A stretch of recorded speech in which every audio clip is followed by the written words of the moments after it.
with that down, let's move on to this, shall we? You know, lately we've been having a lot of big discussions about, wow, these movies doing really good. Alien Romulus, which I thought was a completely dead franchise, is now well into profitability. We're talking about Inside Out 2 just might become the biggest animated film of all time in the next week or so. Deadpool and Wolverine became the highest grossing R-rated film of all time. There have been a lot of successes. But I was having a conversation with a friend of mine last night, and the conversation kind of turned to when we were talking about some of the big successes this year about, you know, it's too bad though, is that there were a number of films that did not do well. Now, we're not talking about films that maybe didn't deserve to do well or films that were okay and didn't do well.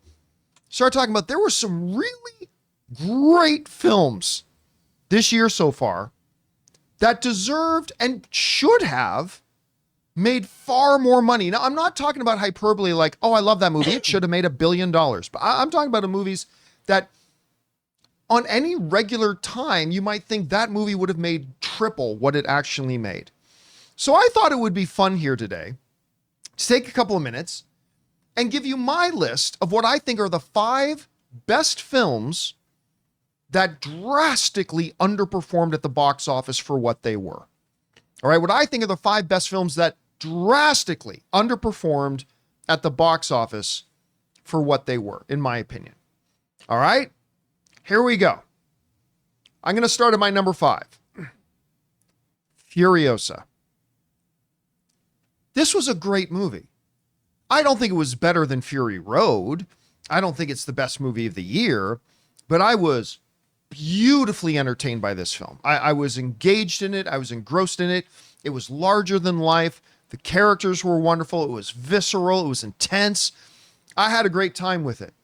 Now, this movie made $172 million worldwide. If you had told me on New Year's Day that, hey, John, that little alien Romulus, it's going to make more money than Furiosa does. Actually, significantly more money than Furiosa does. I would have said you were crazy.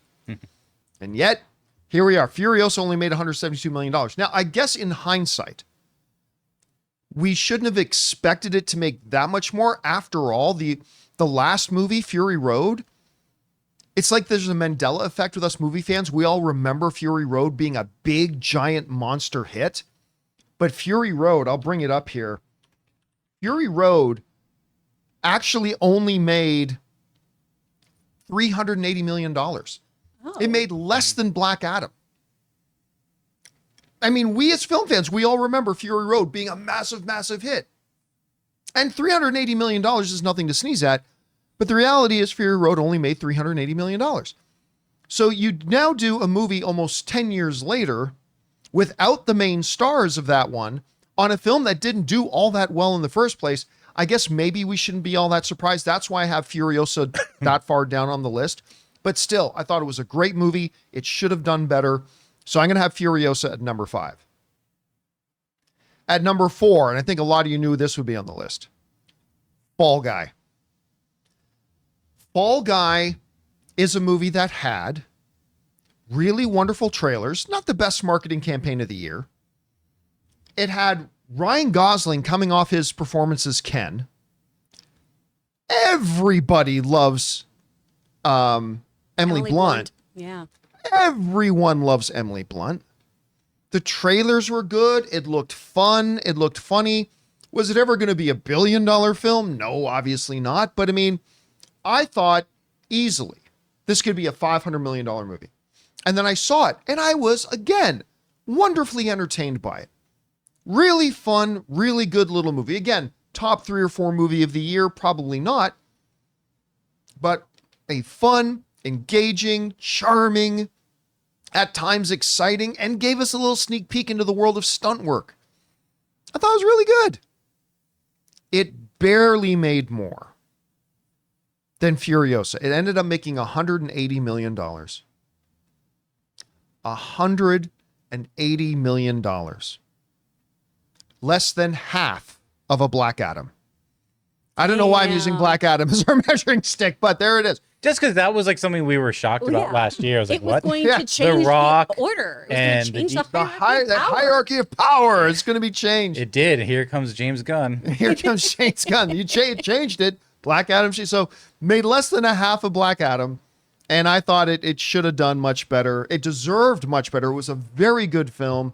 And with all the things we mentioned, you would have thought that 400 million easy, 500 million, maybe even a possibility, ended up making $180 million. All right. In my number 3 spot is a movie that was never going to make $300 million. But I thought being a $100 million movie, considering how good it is, was definitely in the cards. But maybe it was never destined to do so. Late Night with the Devil. This is a movie that I admittedly was late to the party on. I watched it later. So I'm part of the reason it didn't do better at the box office, because I didn't see it early on. I saw it later. But man, for a low budget little thriller, listen, you'd think watching it that, oh, this is a very simple concept, right? A late night host and a demonic possession happens on it. It's going to be really simple, right? It goes way deeper. It gets into characters. It makes observations about our perceptions of truth and reality and all that kind of stuff. It is a wonderful film. And when word of mouth started to get out about it, because the word of mouth was great. The word of mouth on this movie was great. I thought, yeah, this made $15 million.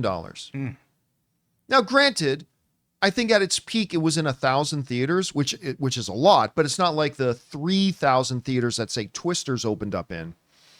But, I mean, at 15 million, this is a movie that absolutely deserved to make a lot more. Again, I'm not saying $300 million, Sure. but I mean, I was just stunned after watching it and seeing all the positive word of mouth and how much people love this movie, that it's ended up making $15 million. So that's my number 3 film on this list. All right. At number 2, Challengers. Now, I'm going to go out on a limb here and say this. Challengers wasn't quite as good as I was expecting it to be, but it was still really good. And more and more and more, Zendaya continues to prove that she is a force to be reckoned with. Her talent continues to evolve and continues to grow. And she's just a remarkable. She can carry anything, put her in Dune, put her in Challengers, whatever. And a very well-received movie. Wonderfully made. Great performances. Good word of mouth. Good reviews. Again, not a movie that I thought would make $300 or $400 million. But this movie didn't even crack the $100 million mark. Made $94 million. $94 million. Again, with Zendaya coming off of like Spider-Man and Dune 2 and what's her HBO series again? Euphoria and all that kind of stuff. I mean, they even teased a threesome in the trailer. What more can you do if you're a marketing campaign? Again, word of mouth is good. Critics were good. All that kind of stuff. And yet it only made $94 million. Again, it was never going to be a $300 or $400 million film, but I just thought it deserved much better than that. All right. My number 1 film on the list of great movies that deserve to do much better at the box office than they did. Abigail. And first of all, I did like the trailers. I was not ready for just how good Abigail is. Guys, we want to take a second to thank a sponsor of today's episode, Miracle Made. Guys, it's hot outside and your nighttime bedroom temperature has a huge impact on your sleep quality. So if you wake up too hot or too cold, I highly recommend you check out Miracle Made's bed sheets. Miracle Made sheets are inspired by NASA and use silver-infused fabrics that are temperature regulating so you can sleep at the perfect temperature all night long. There are just so many things that make these sheets so fantastic. We already mentioned the self-cooling properties for better quality sleep, but they're also self-cleaning. These sheets are infused with silver that prevent up to 99.7% of bacterial growth, leaving them to stay cleaner and fresh 3 times longer than other sheets. No more gross odors. So go to trymiracle.com/Campea. That's TRYMIRACLE.com/Campea to try Miracle Made sheets today. And whether you're buying them for yourself or as a gift for a loved one, if you order today, you can save over 40%. And if you use our promo code Campea at checkout, you'll get 3 free towels and save an extra 20%. Miracle is so confident in their product, it's backed with a 30-day money-back guarantee. So if you aren't 100% satisfied, you'll get a full refund. So upgrade your sleep with Miracle Made. Go to trymiracle.com/Campea and use the code Campea to claim your free 3-piece towel set and save over 40% off. Again, that's trymiracle.com/Campea to treat yourself. Thank you, Miracle Made, for sponsoring this episode. It was far more fun than I thought it was going to be. It was also far more funny than I thought it was going to be. Durand. Oh my God, Durand is so funny in this. I loved him. All the cast is wonderful and great. It's original. It's a great kind of take on the vampire mythology and what would vampires actually be like today if they were around. Tell you what they'll do. They would run international crime syndicates. That's what they would do. They would use their immortality to control the underworld and be rich. Anyway, the young girl who plays Abigail, killer. So good, so fun. The action is good. It's legitimately scary in some parts. Dan Stevenson Yeah. is a little bit of a rough American accent. Grant, he has a little bit forget hard about time. it. You know what I mean? He's fine. He can do whatever he wants. Yeah, he can, I'm fine with it. but he's so great in it. I'm from New York. I'm a cop. You know what I mean? Hey, I'm just forget like, about yeah, it. You're good. I'm- You speak German, you're English. This is fine. You watched it for the first time the I night of did the hear. D23 thing, right? I hear with you and the That's right. And Ray sleeping through half of it. Yeah, I thought it was really fun. I thought it was a nice little twist on like horror, but it also had elements of Clue. You know, because they're just wandering through the house. And There's a trying good little mystery in there too. yeah, Okay. yeah, and how they break up into like little like partners and everything like that. A good little mystery. Okay. And you don't really know until the very end what it all comes down to. And by the Sweet, way, okay. a great ending. Yeah. When a certain someone shows up and everything is like, it's a terrific ending.